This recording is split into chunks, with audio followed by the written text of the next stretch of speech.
हमारा आज का वीडियो यहाँ से शुरू होता है। सब लोगों को एक ही चीज़ जानना है, आखिर क्या हुआ है, क्या हुआ है। मैं भी 1 महीने, 1.5 महीने, लगभग 2 महीने से बोलता आ रहा हूँ कि कुछ तो है जो कभी एक्सपेक्ट नहीं किया था या जो कभी उम्मीद नहीं किया था हमारे साथ, स्पेशली मेरे साथ वो हो रहा है।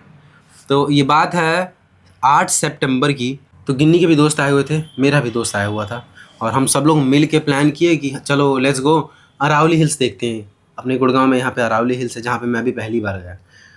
तो हम लोग गए वहाँ पे, कुछ खाए पिए वहाँ पे। फिर आसपास कुछ लोगों ने बोला, गिन्नी के दोस्त ने बोला कि यहाँ पे है भूतिया जगह, तो वहाँ पे भी हम लोग गए एक्सप्लोर करने के लिए। ये सब मैं आपको क्यों बोल रहा हूँ, ये आगे आपको पता चलेगा, क्योंकि जो हुआ है गड़बड़ वो 8 सितंबर को ही हुआ है। ठीक है, तो वहाँ पे हम लोग खाए पिए, फिर हम लोग गए हॉरर एक्टिविटी कुछ करने के लिए, लेकिन वहाँ पे हम लोग भाग के आ गए।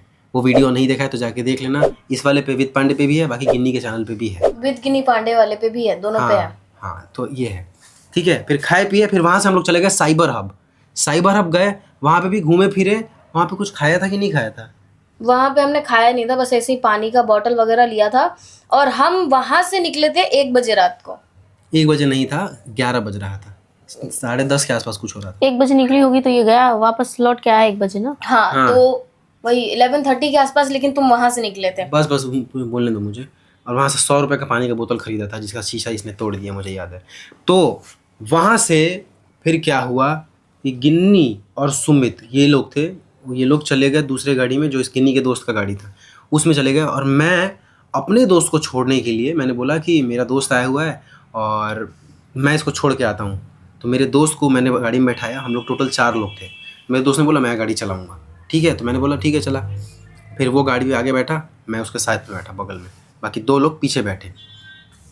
हम लोग वहाँ से बैठ के आगे के लिए निकल गए। तो अभी देखो रात का बज रहा है 11 और मैं हूँ इधर और मेरा दोस्त चला रहा है गाड़ी और मैं जा रहा हूँ इसको छोड़ने के लिए। फिलहाल इसको छोड़ के और आते हैं, फिर देखते हैं कि और क्या प्लान है। ठीक है, दिल्ली में मुझे उसको छोड़ना था। हम लोग आगे गए आराम से घूमते फिरते। तो वहाँ मोमोज वगैरह खाने के बाद मैं आ गया वापस, दोस्त को वहाँ पे छोड़ा और वापसी में हम लोग आ गए। वहाँ पे वापसी में हम लोग 3 लोग थे। ठीक है, क्योंकि ऑब्वियसली चलाने वाला मैं अकेला हूँ, दोस्त मेरा वहाँ पे उतर गया, तो अब हम 3 बचे। और आया रास्ते में एक जगह मैंने ब्रेक लिया और ब्रेक लेके मैंने सुमित को फ़ोन किया कि भाई मैं आ रहा हूँ वापस, बिल्डिंग में पार्किंग खाली रखना। हर बार यहाँ पे पार्किंग का बहुत ज़्यादा लफड़ा होता है।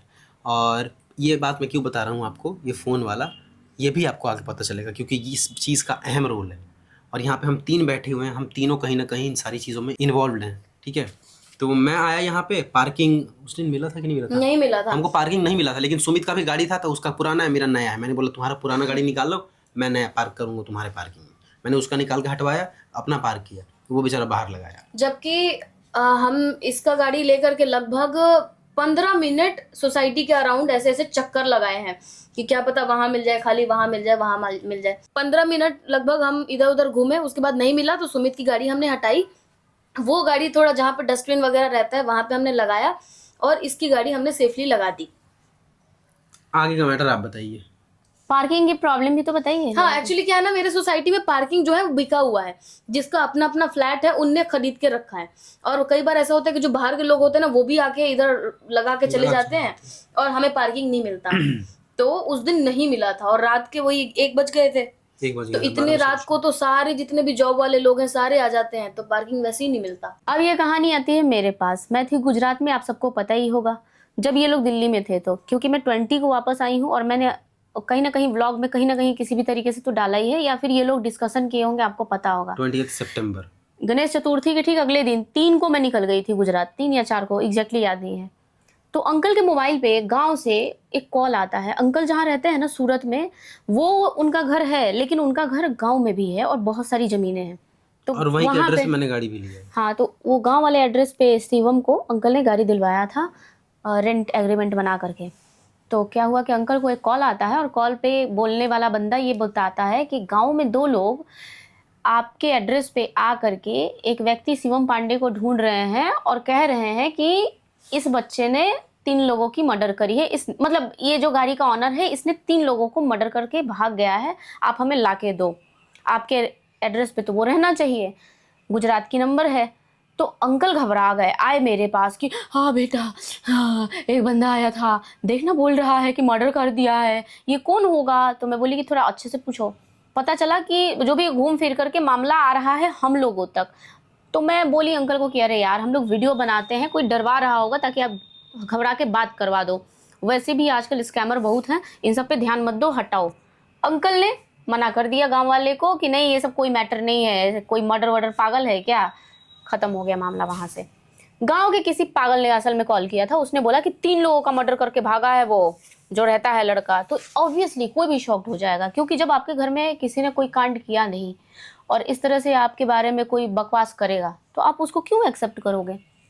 उसके बाद फिर अंकल के मोबाइल पे भी एक मैसेज आता है। तो चूंकि अंकल को मैं अच्छे समझा चुकी थी कि देखो एक जज साहब डिजिटल अरेस्ट होकर के बर्बाद हो चुके हैं, करोड़ों उनसे स्कैमर्स लूट लिए हैं, ऐसे लोगों से दूर रहना।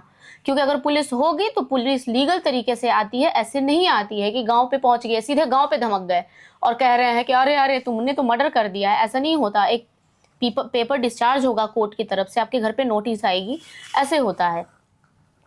उसके बाद अंकल के मोबाइल पे एक मैसेज आता है, व्हाट्सएप मैसेज, और सेम बात करता है कि मर्डर करके भाग गया है, जो कि एकदम एक्सेप्ट करने लायक बात नहीं थी। अंकल ने सोचा कि साला पूजा बोली थी स्कैमर होता है। और चूंकि पिछले साल जब अंकल मेरे घर पे आए थे, उनके अकाउंट से किसी ने कॉल किया था और अकाउंट की केवाईसी और ये सब कुछ बोल करके बेचारे का 20,000 रुपया लूट लिया था। पिछले साल की छठ पूजा की बात है, जब वो हमारे घर पे थे। अंकल हो गए अलर्ट, मेरे पास आए, बोला कि ए पूजा, इस वाले नंबर पे ना एक मैसेज आया है, ऐसे ऐसे बोल रहा है, कह रहा है कि आपको कॉल करो, उधर से पेपर दो, ये गाड़ी किसके नाम की है मेरे को भेजो, ये सब बैंक अकाउंट का भी डिटेल सारा मांग रहा है मेरा। तो अंकल को समझ में नहीं आया होगा, क्योंकि थोड़ा वो उतना ज़्यादा समझदार नहीं है। तो उन्होंने ये बोला मुझे, बोला कि देख बेटा मैंने तो ब्लॉक मार दिया, तूने बोला था, तो अब तू खुश, तेरा अंकल बेवकूफ़ नहीं है। मैं बोली हाँ ठीक है, अगर पुलिस होगी तो घर पे आएगी, ऐसा कुछ नहीं होता है।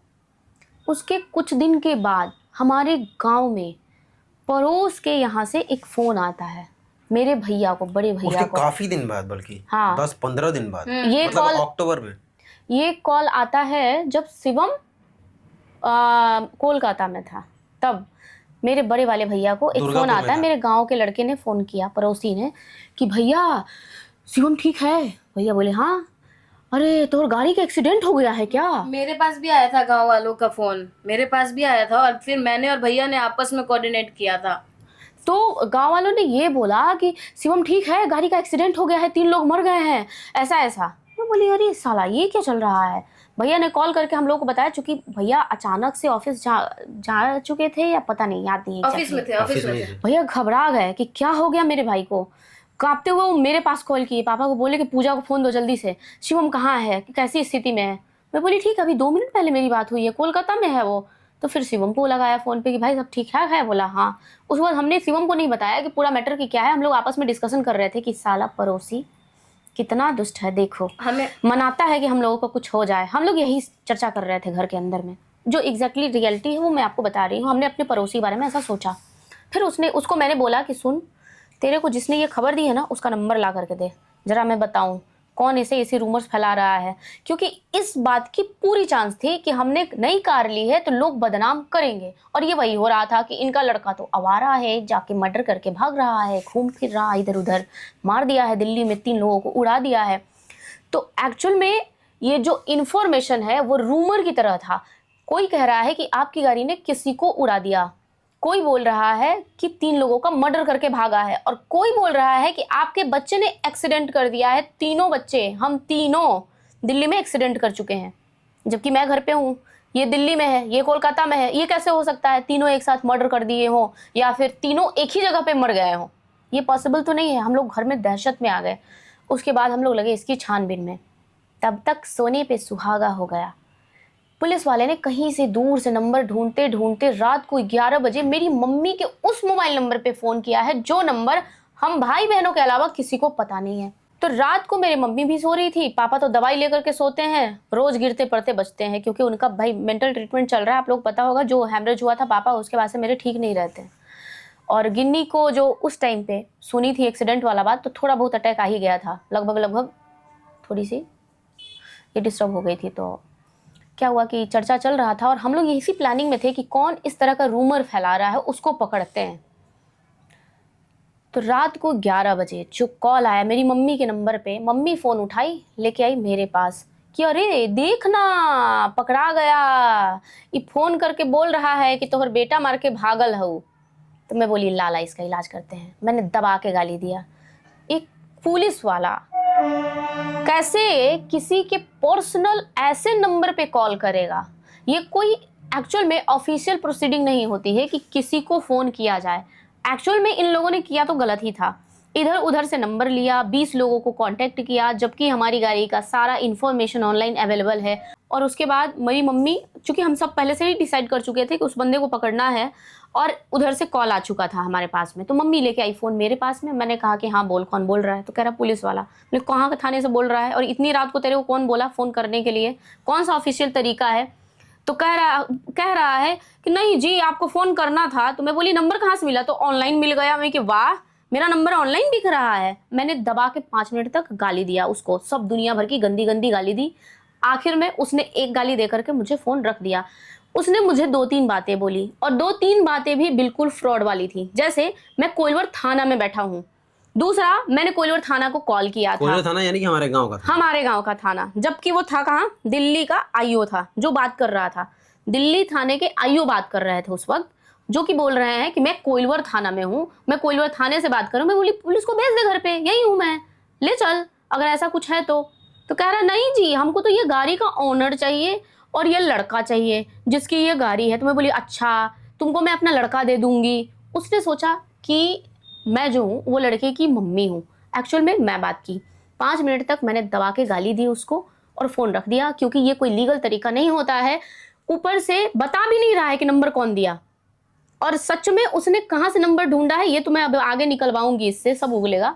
लेकिन एक बात है कि सारे लोगों को फ़ोन कर दिया, कम से कम 20-50 लोगों को फ़ोन कर दिया, सबके पास एक इन्फॉर्मेशन फैला दी। और वो इन्फॉर्मेशन है कि या तो हम तीनों मर गए हैं या फिर हम तीनों ने मिलकर किसी को मार दिया है। 3 लोगों को, 3 लोग मरे हैं। इस पूरे मामले में एक ही अफवाह थी कि 3 लोग मरे हैं। वो तीनों या तो हम हो सकते हैं या फिर हम तीनों ने मार दिया है किसी को। और उसको चाहिए गाड़ी का ऑनर विथ गाड़ी, कार के साथ उसको कार ऑनर चाहिए। बोले कि यार ये तो पक्का कोई फंसा रहा है, क्योंकि कुछ दिन पहले हमारे घर पे एक फाइट हुई थी शिवम की, और उस फाइट में एक लड़के ने शिवम को धमकी दी थी कि तुम दिल्ली आओ तुमको बताते हैं। तो मैं डायरेक्टली ये समझ गई कि हाँ भैया ये पक्का वही सब मामला है, क्योंकि हमने कुछ किया नहीं है। मैं कहीं और हूँ, वो कहीं और है, ये कहीं और है, तो हमारी गाड़ी से कोई एक्सीडेंट हो कैसे सकता है।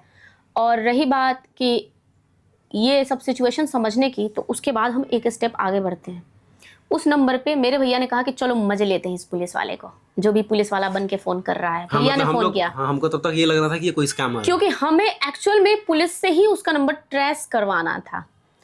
तो हमें पता चला कि ये नंबर वास्तव में, हमने कोइलवर थाना को फ़ोन किया और बोला कि भाई आपके यहाँ कोई कॉल आई थी दिल्ली उल्ली से, कहीं से कोई पुलिस वाले की? तो बोला नहीं, बिल्कुल नहीं, कोई कॉल नहीं आई है। तब तो हम बिल्कुल श्योर हो गए कि जब तुमने हमारे यहाँ के थाने को इन्फॉर्म नहीं किया, हमारे थाने को कुछ इन्फॉर्मेशन नहीं है, तुम उड़ क्यों रहे हो इतना? मैं थाने में बैठा हूँ, मैं थाने से कॉल कर रहा हूँ, मेरी तो बात हो गई है, तुमको तो अरेस्ट कर लूँगा फलाना डिमा का। तो हमारे थानेदार साहब ने हमें एक नंबर दी, और वो नंबर थी दिल्ली के किसी ऐसे डिपार्टमेंट की जहाँ से कॉल करने वाले व्यक्ति की इंक्वायरी की जा सकती थी। तो हमारे थाने ने मदद की, हमारे कोइलवर थाने ने। उन्होंने, और ऐसा कुछ नहीं है कि उनसे कोई जान पहचान नहीं, रैंडमली कॉल किया कि भाई एसएचओ साहब ऐसे ऐसे बात है, एक कॉल आई है और हमें बोल रहा है कि ऐसे ऐसे हम करके भाग गए हैं दिल्ली से। तो बोले अरे मैं, कोई यहाँ पे पेपर नहीं है, ऐसा कोई केस नहीं है, यहाँ कुछ पता ही नहीं है, कैसे बात कर रहा है, जरूर कोई फ्रॉड ही होगा। भैया को बोला उन्होंने साहब इसको इग्नोर मारो, अगर कोई मैटर होता जेन्युइन तो मेरे पास में आया होता इंक्वायरी। तो उसने 2 काम किया, शायद एसपी ऑफिस में भी कोई पेपर ऐसा कुछ आया है कि नहीं ये भी पता लगाया, पता चला कुछ नहीं है, ऐसी कोई एफआईआर वगैरह कुछ नहीं आई है।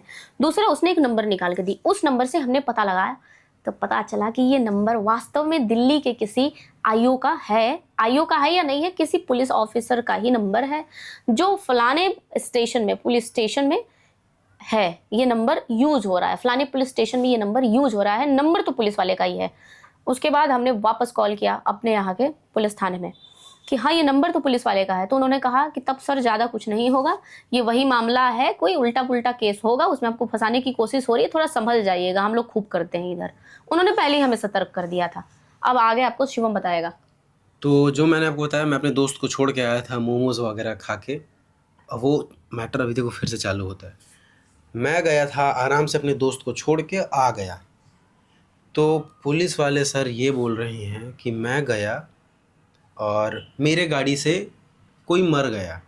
कोई स्कूटी वाला था जिसको मेरे गाड़ी ने हिट किया पुलिस वाले सर के हिसाब से, और वहाँ पे एक कोई गिर गया और मर भी गया शायद। ठीक है, तो ये बोला सर ने। तो हम लोग मजे लेने के लिए सोचे कि चलो अब इस पुलिस वाले को कॉल करते हैं, क्योंकि हम लोग अपने तरफ से तो श्योर हो चुके थे, ना कोइलवर थाने को कुछ आया है, ना हमारे एसपी ऑफिस में कुछ पहुंचा है, ना ही वैसा कुछ है। बस इतना समझ में आ चुका था, हम लोग अभी मजे लेने के चक्कर में ही थे। लेकिन तब तक हमें ये पता लग गया कि अच्छा ये पुलिस वाले का ही नंबर है। तो मेरे भैया ने कहा कि यार पूछने देना एक बार, देखता हूँ ना। उनको बहुत शौक है ये सब चीज़ों में इन्वॉल्व होने का। तो भैया ने कहा कि रुको मैं बात करता हूँ, देखता हूँ ये पुलिस वाला चाहता क्या है, फेमस होना है, क्या होना है। तो मैं बोली कि ठीक है, मैं भी लाइन पर रहूँगी। मैं सुन रही थी, भैया ने फ़ोन किया तो पुलिस वाला क्या कह रहा है कि अरे साहब आपकी गाड़ी से एक्सीडेंट हुआ है, 3 लड़के स्कूटी सवार को मार के भागा है ये लड़का। अब तो हम लोग शॉक, क्या? तो कह रहा है हाँ। तो मैंने कहा कि पेपर भेजो। तो वो तो आपको थाने आना पड़ेगा, ऐसे तो हम दिखाएंगे नहीं। तो हमने कहा कि फिर आप तुम्हारे कहने से हम कैसे मान ले। तो कह रहा है आप आइए मिलिए, फिर मैं बताता हूँ आपको। तो अगले दिन मेरे भैया, शिवम का दोस्त सुमित, ये लोग थाने पहुंचे कि हाँ जी बोलो क्या बात है। तो कह रहा है कि आपकी गाड़ी से आप लोग उस दिन मार के भागे हो। तो शिवम का दोस्त बोला मैं ही ड्राइव कर रहा था। हाँ, बताओ, एक्चुअली ये चीज़ क्या बता है? देता हूँ। मैंने बोला ना मेरा दोस्त ड्राइव कर रहा था, वो मैंने मैटर आपको जो बताया स्टार्टिंग मोमोज खा के छोड़ने के लिए गया था, वो मैटर के बारे में ये बता रही है। उस टाइम मेरा दोस्त गाड़ी चला रहा था। बोलिए। हाँ, उस दिन एक्चुअल में शिवम का दोस्त गाड़ी चला रहा था। जब मतलब जाते टाइम पे वो बोला कि मैं ड्राइव करता हूँ, शिवम अपना बैठा था। तो जब पुलिस वाले ने बोला कि फलाने फलाने टाइम पे यहाँ यहाँ ऐसे ऐसे हो के आप लोग गए हो, तो वहाँ पे ना पुलिस वाले ने 3-4 बहुत शॉकिंग बात करी।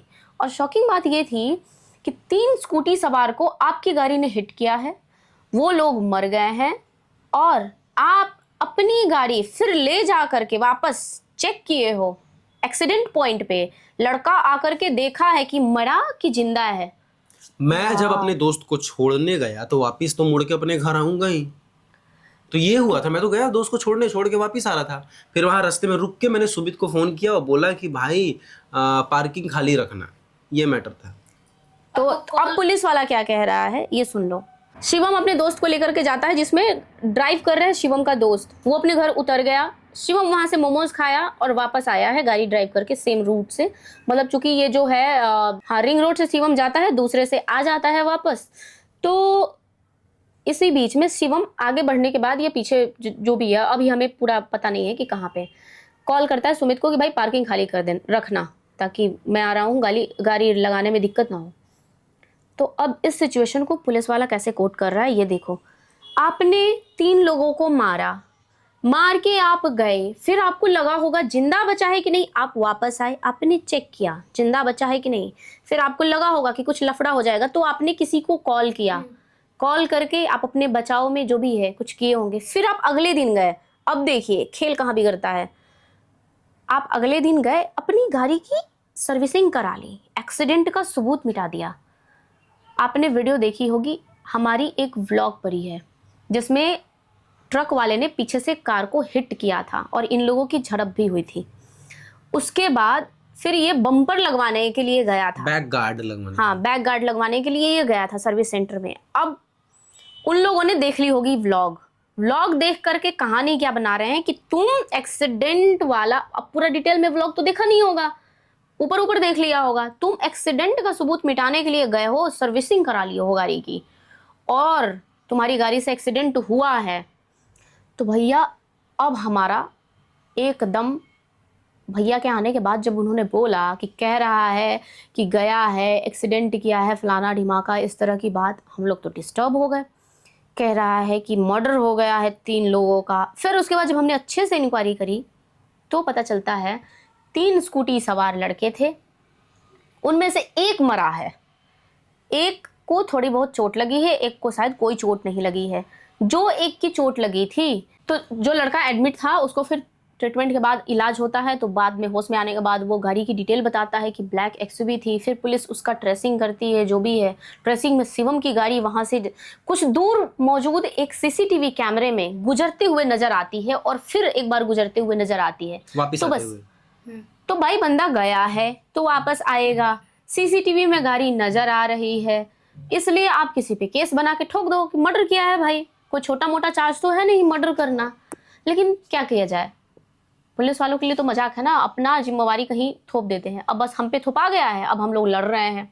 अभी तक गाड़ी की ऐसी स्थिति है कि हम क्या ही बोले, इधर उधर हम लोग केस, इंक्वायरी, वकील ये सब करने के चक्कर में है। लेकिन एक चीज है कि जो मेंटल टॉर्चर हमने झेला है, जो मेंटल टॉर्चर झेला है 1.5-2 भाई, महीने में रोज रोज पुलिस वाला फोन करके बुला रहा है।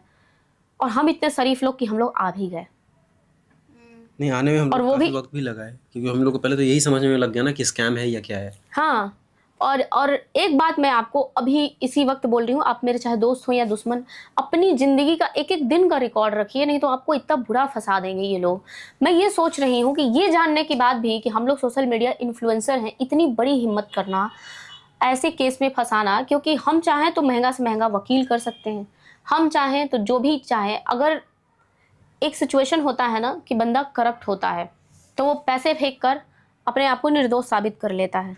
एक सिचुएशन होता है कि बंदा करप्ट नहीं है, उसके पास पावर भी है और तुम उससे लड़ने की हिम्मत कर रहे हो, तो मतलब सोचो कि वहां नेग्लिजेंस ऑफ ड्यूटी की क्या लेवल है यार। किसी पे भी चेप दिया, या तो गुजरात की नंबर प्लेट देख के, रिच गाड़ी समझ के उन्होंने चेप दिया हमारे ऊपर, नहीं तो कोई वहां पे हमारा दुश्मन होगा, क्या होगा। अब तो इंक्वायरी आगे होगी तब होगा, क्योंकि हम लोग भी बहुत सारा डिटेल निकाल के बैठे हैं। अभी फिलहाल ये मैटर आगे बढ़े। और आपको बताऊं कि इस चक्कर में मैंने अपने कुछ फ्रेंड जो कि लॉ फील्ड से थे, बड़ा लंबा हाँकते थे, मैं तो वहाँ पे जी दिल्ली में लॉ फर्म चलाता हूँ, 20 लोगों की एम्प्लॉई है, फलाना है, ढिमाका है, उन लोगों को ये केस हैंड ओवर की। जो मैंने बोला मेरी बात तो फॉलो नहीं किए, लेकिन ले दे करके बिल रिजेक्ट करवा दिया शिवम का। एक तो उन्होंने गलत तरीके से प्रोसीड किया केस को, और सबसे बड़ी बात इसमें ये थी ना कि बार बार पुलिस वाले ये बोल रहे थे कि आप लड़का और गाड़ी लेके आओ, हमको रखना है, हमको अरेस्ट करना है। और उनके अंदर जो बौखलाहट थी ना लड़का और गाड़ी की, वो देखकर मैं समझ चुकी थी कि ये दूसरा एल्विस 2 केस हो जाएगा, जिसमें लड़के को इंक्वायरी के लिए बुलाते हैं और अरेस्ट करके रख लेते हैं। इसलिए कुछ भी हो जाए, मैं बोली कि शिवम नहीं जाएगा और ना जाएगी हमारी कार, तब तक नहीं जब तक कि हमें कुछ एक अच्छा ऑथेंटिक सोर्स नहीं मिल जाता है। क्योंकि मुझे मालूम है कि बिहार आने के लिए कितनी इंक्वायरी से गुजरना पड़ेगा, कितना पेपर बनाना पड़ेगा, ऐसे कोई नहीं आ सकता है। आप किसी दूसरे स्टेट के हो, दूसरे स्टेट में केस है, तो इस बात को हमेशा याद रखो कि आपको अरेस्ट करने के लिए पुलिस की टीम तब तक नहीं आ सकती है जब तक कि पुलिस की टीम को 4-5 लाख रुपया खिलाया ना गया हो। सीधी सी बात है। और मुझे इतना समझ में आ गया था कि अगर हमारे पीछे कोई लगा भी है तो वो इतना भिखारी पर्सन है कि वो 5 लाख रुपए तो खर्च नहीं करेगा पुलिस के ऊपर कि जाओ भाई बिहार से अरेस्ट करके लेके आओ इनको। तो मैं उस वक्त थी तो बहुत मेंटली स्ट्रेस में, हम पूरे सब लोग थे, पूरे परिवार की हालत खराब हो गई, क्योंकि दिन रात एक ही चीज़ पुलिस वाले सुबह से शाम तक में 20 बार बात कर रहे हैं। हमारे वकीलों को इतना ज़्यादा फलाना है, ढिमाका है जी, मर्डर करके भागा है जी, आप समझो जी, ये है वो है। हम बोल रहे हैं हमारी गाड़ी पे एक स्क्रैच नहीं है। मर्डर की दूसरी बात है भाई, कार हिट करती है तो उसके ऊपर कई सारे डेंट वेंट आते हैं। हाँ, और क्या, अगर कोई मरा भी है तो इसका मतलब कि कार ने बहुत तेजी में ठोका हो। हाँ, तो सब कुछ मैनिपुलेट किया, सब कुछ। आज तक हमें अभी तक ऐसा कोई सबूत नहीं मिला है कि किसी की एक्सीडेंट हुई थी। अभी भी इंक्वायरी बची है और हम ये वीडियो रिलीज कर रहे हैं। इवन मैं जब ये सारा मैटर पता लगा तो सबसे पहले मैं भाग के गई अपने सोसाइटी के उसमें, जहाँ पे सीसीटीवी का फुटेज वगैरह रहता है, रिकॉर्डिंग वगैरह रहता है, जिस दिन मैं यहाँ पे पहुंचा। हाँ, वहाँ पे मैं गई, उनसे मैंने रिक्वेस्ट किया कि प्लीज मुझे 8 के तो वो हो गया था, 12 बज गया था, यानी कि 9 सितंबर हो गया था। तो 9 सितंबर के मतलब 8 सितंबर के रात की 1 बजे की मुझे फुटेज चाहिए जी। हमारी गाड़ी एंटर हुई है सही सलामत, वहां पे दिख रहा है कि गाड़ी एंटर हुई है, हम लगवा रहे हैं उसको पार्किंग में, हम एकदम खुश हैं, नॉर्मल है एकदम, सुमित अपनी गाड़ी, ये सारा मैंने फुटेज रिकॉर्ड करके रखा है। सही बात है। और नहीं रखेंगे तो भाई हाँ, लेकिन ये सब देखने के लिए कोई पुलिस वाले तैयार ही नहीं है। नहीं, जज देखेंगे ना, पुलिस वाले क्यों देखेंगे? उनको तो बस अपना वो था, छुटकारा पाना था। देखो उनके एरिया में कोई केस हो जाता है तो उनको बस मौका मिलना चाहिए किसके ऊपर चेपे। उनको मिल गया, शिवम की गाड़ी चेप दिया, अब उनका क्या मतलब? अब वो तो कोर्ट देखेगा, कोर्ट इंक्वायरी करेगी, उसमें उससे वो जो भी वो इन्वेस्टिगेशन गड़बड़ किए हैं उसका जवाब तो उनको कोर्ट में देना पड़ेगा ना, इधर थोड़ी होगा कुछ भी। लेकिन अभी तक हमें नहीं पता है कि कौन बंदा मरा है, और हम इतना झेल चुके हैं और हमारा लाख से प्लस रुपया खर्चा हो चुका है, थोड़ा सा नहीं, लाख प्लस खर्चा हो चुका है अभी तक हमारा, बिना मतलब का एक ऐसा केस जो जिसमें आप इन्वॉल्व नहीं थे, और वो सिर्फ एक छोटी सी गलती के कारण, एक इतनी सी छोटी सी गलती, और वो गलती है कि अपनी गाड़ी में डैश कैम नहीं लगवाना। अगर हमारे पास में डैश कैम होता तो कोई किसी का बाल बांका नहीं उखाड़ पाता, चाहे वो कितना भी पावरफुल बंदा होता, कुछ नहीं उखाड़ पाता। मान लो कोई हमारा अभी भी हमारे साइड से कुछ प्रूफ देखने के लिए तैयार नहीं है, तो डैश कैम होता तो भी वो लोग नहीं देखते, फिर भी हमें एटलीस्ट यहाँ तक तो आना ही पड़ता। तो हम अपने यहाँ के कोर्ट में फिर खींच लेते ना इनको टॉर्चर करने के लिए, तब इनको बिहार खींच लेते, बिहार पुलिस वाले को। हमें किसी से कोई दुश्मनी नहीं है ना, ये है हम लोग इतने लेकिन भाई जीते हैं, उसके बावजूद भी पता नहीं क्या इस केस में जो हमारे साथ में हुआ है, मैं तो इतना श्योर हूँ कि कोई बंदा है जो पीछे से गाइड कर रहा है, इस मैटर में इन्वॉल्व है, और मैं शायद 99% श्योर हूँ कि वो बंदा कौन है। लेकिन थोड़ा सा बचा हुआ है वो बाकी केस की, जब और कुछ चीज़ें मैंने लगा रखी है, लोग छोड़ रखे हैं अपने, ताकि वो हमें पता लगा के दें। सीरियसली बोल रही हूँ कि अगर किसी की इन्वॉल्वमेंट हुई तो उसको सब कुछ पे करना पड़ेगा, जितना हमारा मेंटल टॉर्चर हुआ है, जितना हमारा नुकसान हुआ है, वीडियो बनाने से लेकर के हर चीज़ हमारी बर्बाद हुई है, हमारी फेस्टिवल बर्बाद हुई है। और आपको एक चीज़ बताऊँ, ये सब इतना कारण था कि मेरे घर में पूजा पाठ या व्रत जैसी चीज़ें हमने रखी, क्योंकि हम उस दौर से गुजर रहे थे। और मैंने आप लोगों को बोला भी था कि छठ पूजा 2 ही लोग करते हैं, या तो बहुत दुखी हो या फिर बहुत ज़्यादा खुश हो, कि कहना ही नहीं है। तो मेरे घर की सिचुएशन ऐसी थी, और ऐसा इतना गंदा माहौल हो चुका था कि 4-5 दिन तक कोई ढंग से खाना नहीं खाया है, 2-2, 3-3 दिन तक तो हम लोग खाना ही नहीं खाए हैं। और अंत में स्थिति ये हो गई थी कि हाई कोर्ट में भी बेल अप्लाई करने के बाद वहाँ से भी बेल रिजेक्ट हो जाता, और आज शिवम जेल में दिखता आपको। सिर्फ हमने एक जिद किया, मेरे पिताजी बहुत बहुत स्ट्रांग हैं, उन्होंने बहुत सारी चीज़ें झेली हैं अपनी लाइफ में। उन्होंने बोला कि अगर ज़्यादा कुछ ऐसा वैसा हो रहा है तो कई तरीके हैं, लॉ ऐसी चीज़ है ना कि उसमें एक नहीं 1000 रास्ते हैं। कौन सा रास्ता आपको बचाएगा, कौन सा रास्ता आपको सेव कर सकता है, आप भी नहीं जानते हो। एक अच्छा से अच्छा वकील भी मे बी कि नहीं जानता हो। इस चक्कर में हम लोग सुप्रीम कोर्ट के बड़े बड़े लॉयर को कांटेक्ट किए, और उन्होंने उतना ही बड़ा बड़ा घटिया आइडिया हमको दिया, जिस घटिया आइडिया में से एक घटिया आइडिया हमने अप्लाई किया और बेल रिजेक्ट हुई। सिर्फ अंत में हम सब फैमिली ने स्ट्रांगली, किसी के सजेशन की बात मैं नहीं कर रही हूँ, सिर्फ फैमिली ने, हर किसी बंदे ने, जैसे शिवम ने, मैंने, गिन्नी ने, पापा ने, ये डिसाइड किया कि ना गाड़ी जाएगी, ना हमारा लड़का जाएगा, तुमको जो उखाड़ना है उखाड़ो, जाएगा तो हमारा वकील जाएगा, जाऊंगी तो मैं जाऊंगी, बताओ क्या है, लड़का तुमको नहीं देंगे, गाड़ी तुमको नहीं देंगे। और यही वजह है कि आज आपके सामने ये दिख रहा है, नहीं तो इसको उठा के जेल में बंद कर चुके होते वो लोग। जिस लेवल तक हमें डरवाया है, जिस लेवल तक वो जा सकते थे, हर सीमा पार की उन्होंने भाई। हमारे वकील ने हमारे खिलाफ बात करना चालू कर दिया, तुम लोग झूठ बोल रहे हो, पुलिस वाले कह रहे हैं तुम लोग मार के गए हो, तुम लोग फलाना और ढिमाका हो। मैं बोली अरे यार, मेरी कार सही सलामत है, कार की टेस्ट करवा लो, अगर ऐसा है तो ना मैं कार किसी को हाथ लगाने दूंगी, ना मैं अपने भाई को हाथ लगाने दूंगी, बात खत्म। और फिर ऐसा ही हुआ, कार की जो भी रिपोर्ट थी वो हमने बिहार में बनवाई, क्योंकि हमारे नॉलेज वाले मतलब लोग हैं काफ़ी, उन्होंने बताया कि कई तरीके होते हैं जिसमें कोर्ट आपकी कार की टेस्टिंग करवाती है, एक्सीडेंट हुआ है कि नहीं, पेन टेस्टिंग होती है, फिर कुछ ऐप्स होती हैं जो आपकी कार की टेस्टिंग करके आपको सर्टिफिकेट दे के जाएंगी कि आपकी कार में क्या क्या फॉल्ट है, क्या क्या नहीं है। तो वो सारा पेपर बनवा के बिहार से, फिर उसके बाद हम लोग आए, ताकि इन केस अगर वो गाड़ी ले लेते हैं तो हमारे पास हमारी कार की सेफ्टी की पूरी रिपोर्ट होगी। ये क्या कुछ किया हमने, हम आगे आपको किसी वीडियो में बताएंगे, अभी नहीं बताएंगे, क्योंकि अभी भी मामला फंसा हुआ है, अभी भी ये मामला कोर्ट में चल ही रहा है। बस इतना है कि हमारी गाड़ी रिलीज हो जाए। पहले मैंने ये इंश्योर किया कि शिवम को अरेस्ट ना करे, और दूसरा ये इंश्योर किया कि कार रिलीज हो जाए। तो कार रिलीज होने तक हम अभी चुप हैं, और फिर उसके बाद भी जब तक आगे मैं देखूंगी कि ये केस किस तरीके से चल रहा है, फिर मैं आपको बताऊंगी। लेकिन मैं आज आपको एक चीज़ बोल रही हूँ कि आप चाहे कैसे भी इंसान हो, अपनी लाइफ की एक ट्रैक रिकॉर्ड रखा करो भाई, क्योंकि उस दिन ना हम लोग पागल हो गए थे ये सिर्फ याद करने में कि 8 तारीख की रात हुआ क्या था, हम क्या गुजरे थे उस रास्ते से। चूंकि हम लोग व्लॉगर हैं इसलिए हमें याद आ गया, अगर हम व्लॉगर नहीं होते तो शायद हमें याद आता कि हम उस रास्ते से गुजरे थे। सही बात है, अपना आम दिन हमारे लिए तो वो भी एक आम ही दिन था, तो कौन याद रखता है इतना। और जो इन्होंने परेशान किया, बाप रे बाप, मेरे घर में मातम मना हुआ था एकदम से, बहुत टेंशन का माहौल था, बहुत टेंशन का। और इतने वकील करे हमने, कम से कम सिर्फ पुलिस स्टेशन तक मैंने 20 वकील भेजे होंगे, और पुलिस वाले की भी बिल्कुल वो हो गई, कह रहे थे कि ऐसा तो मैंने केस ही नहीं देखा अपनी लाइफ में, इतने सारे वकील आके मिलके जा चुके हैं। तो एक तरह से उनके लिए टॉर्चर हो गया इतने सारे वकीलों को भेजना, और वो बहुत गुस्सा भी गए थे। फिर उन्होंने कहा कि यार जल्दी खत्म करो इस मामले को, मेरे को नहीं पटना है।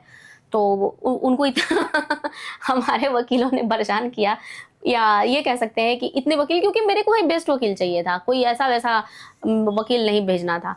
और एक हमारा वकील ऑलरेडी मामला खराब कर चुका था।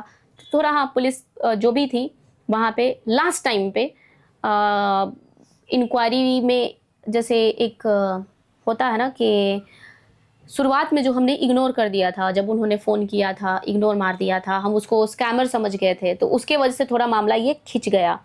लेकिन मैं ये बात नहीं कह सकती हूँ, मे भी उन्होंने जब बुलाया था पहले कॉल पे, हम अगर हाजिर हो जाते तो पॉसिबली शिवम अरेस्ट हो चुका होता, गाड़ी भी अरेस्ट हो चुकी होती, और महीने भर तक कोई गुंजाइश नहीं थी छूटने छटाने का। और अभी भी ऐसा कुछ कुछ हमने फेस किया है जो जागरूकता के लिए बताना आप सबको बहुत जरूरी है, जो आगे चल के हम बताएंगे, ठीक है, अभी नहीं, आगे चल के। और ऐसे वैसे नहीं, आपको ऑथेंटिक पर्सन से टोटली डिस्क्राइब करके बतवाएंगे, क्योंकि मैं बताऊं तो आप शायद विश्वास ना करो, लेकिन जब देश का कोई अच्छा वकील या जज आपको एक्सप्लेन करेगा तब आप उस मैटर को अच्छे से समझ पाओगे। जैसे कि हमारी हेल्प हमारे पुलिस थाने ने की कि मैडम ज़्यादा या सर ज़्यादा वो नहीं है, आप देख लो, इंक्वायरी कर लो, कोई बड़ा केस होता तो हमारे पास आ चुका होता अभी तक।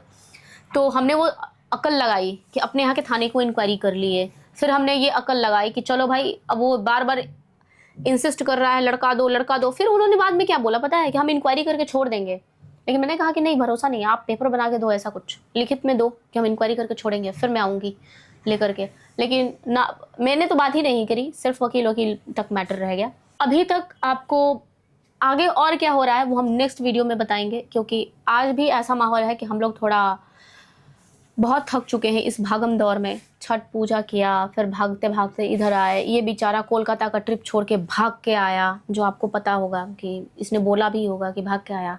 और फिर मैं गया, मम्मी के साथ पूजा करने भी गई। ये सब कारण था कि हम लोग सोच रहे थे कि हमारी फैमिली में जो भी सिचुएशन है, जो भी बुराइयां हैं, वो दूर हों और इससे हम निकले। लेकिन यार, एक झूठा केस इतना परेशान कर दिया, इतना परेशान। वो भी मैं समझती हूँ ना कि इस मामले में मेरी फैमिली जितनी स्ट्रॉन्ग फैमिली शायद किसी की होगी, शायद किसी की होगी। अगर कोई बंदा ऐसी फैमिली से होता, जैसे शिवम के पास एक एक्सपीरियंस पापा, या फिर एक ऐसी बहन मेरे जैसी जिद्दी, या फिर एक माँ जो कि बहुत हिम्मत वाली है, या फिर गिन्नी जैसी भी बहन जो कि अपने दोस्तों को, अपने सबको भेज करके इंक्वायरी करवाती है, या फिर भैया जैसे बड़ा भाई जो कि जा करके थाने में बोला, अरे मेरे को अरेस्ट कर लो, मेरे को रख लो। मैं इसका जो दोस्त भी बोला, इतना बढ़िया दोस्त बोला कि मैं ड्राइव कर रहा था, अरेस्ट करना है करो मेरे को, तो पुलिस वाले ने मना कर दिया कि भाई नहीं करूँगा। इतने स्ट्रॉन्ग बॉन्डिंग के बाद फिर हमारे वकीलों ने भी जो किया, आखिरी में अभी जिन वकील साहब की मैं बात करी, जो अभी हमारा मैटर देख रहे हैं, उन्होंने, वो भी बहुत स्ट्रॉन्ग पर्सन है, तब शायद इस मैटर से निकाल पाया है। नहीं तो ये मैटर इतना खटिया, आप देख सकते हो सलमान खान को कितना परेशान किया इन लोगों ने। हिट एंड रन का केस उनका भी है, सलमान खान का भी हिट एंड रन का ही केस है, और सेम केस शिवम के ऊपर बनाया। बस हम लोग इतने स्ट्रॉन्ग थे, इतना ज़्यादा वो है कि अभी तक बस ये लड़का बचा हुआ है, नहीं तो किस दिन इसको जेल में डाल दे, इस यही कि मर्डर है, फलाना है, ढिमाका है, कुछ कह नहीं सकते। अभी तक हमारे पास में कोई पेपर नहीं आई है, और 20-25 दिन से ज़्यादा लग सकता है सिर्फ सबूत देखने तक। पहले अभी तक पुलिस वाले ने हमें खूब बोला, मेरे पास सीसीटीवी है, मेरे पास प्रूफ है, मेरे पास ये है वो है। जैसे जैसे हम इंक्वायरी में इन डेप्थ घुसते जा रहे हैं, वो कह रहे हैं मेरे पास ये नहीं है, मेरे पास ये नहीं है, मेरे पास ये नहीं है, मेरे पास ये नहीं है, ये नहीं है। अब आखिरी में पता नहीं उनके पास में क्या है, वो तो कोर्ट में पता चलेगा कि उनके पास में ऐसा क्या था, क्योंकि हमारे पास उस दिन की वीडियो भी है कुछ, वो हम अपने वकील को दे देंगे। हमारे पास में गाड़ी की पूरी मैप है, और भी चीजें हैं, वो यहाँ नहीं बोलूंगी मैं, वो सब कोर्ट की चीजें। बेस्ट पॉइंट ही यही है कि हम ऑलरेडी पूरा सबूत लेके बैठे हैं भाई, हाँ। कि कुछ भी कर लो, हमारी गाड़ी से कुछ ऐसा हुआ ही नहीं है। और पता है कि हमारी फैमिली तो इतनी वो हो गई, इन लोगों को पता भी नहीं है कि पूरे 24 घंटे 32 घंटे में हॉस्पिटल में एडमिट रही हूँ, और इनको पता भी नहीं है। मेरे को वो सलाइन वगैरह सब लगा, सदमे में चली गई थी, और इनको मैंने बताया भी नहीं। अरे मैं क्या बताती यार, मैं खुद वैसे थी। मैं देखो ये दिखा रही हूँ, देखो तुम लोगों को भी दिखेगा, ये देखो मेरे हाथ में, ये देखो, ये है 22 सितंबर का वीडियो। मेरे हाथ में ये पूरा सलाइन वगैरह ऐसा लगा हुआ था, और मैंने किसी को कुछ, ये ऑलरेडी इतने परेशान है, मम्मी परेशान है, सब परेशान है। मैंने बीच में अपने भी व्लॉग में बोला था विद गिनी पांडे वाले वीडियो में कि मैं अभी बीमार चल रही हूँ, चीज़ों से परेशान चल रही हूँ, मैं नहीं बताऊंगी अभी चीज़ें इधर खुल के, लोगों को लगेगा कि सिंपैथी गेन कर रही है, ये कर रही है, वो कर रही है। असल में मैटर ये था कि हम एक्सप्लेन चाह के भी नहीं कर सकते थे कि क्या चल रहा है हमारे लाइफ में, क्या नहीं चल रहा है। तो ये भाई बहुत बहुत ज़्यादा हम पिस चुके हैं इन सारी चीज़ों में, और पता नहीं क्या ही बोले यार। मतलब आप लोगों को इंतज़ार करवाने के लिए माफ़ी, क्योंकि हम लोग चाह के भी बता नहीं सकते थे। और ये है पूरा मैटर। होपफुली आपको समझ में आ गया होगा। आपका जो भी कहना है वो कमेंट में कर देना। बाकी जो भी हमारे साथ होता है इन फ्यूचर वो सारी चीज़ें हम आपको बताते रहेंगे। तो अभी तक ये वीडियो आपके सामने इसलिए नहीं आ पाया था क्योंकि हम लोग थोड़ा सा स्टेबल नहीं थे। इस बात को बताने पे हमारे ऊपर कोई और शिवम के लिए मुश्किल खड़ा हो सकती थी, इसलिए आज ये वीडियो रिलीज हो रहा है, इसके लिए सॉरी। अभी तक इस वीडियो में आपको हम इतना ही बता सकते हैं, कल फिर देखते हैं क्या बताया जा सकता है आपको। Thanks for watching, bye bye.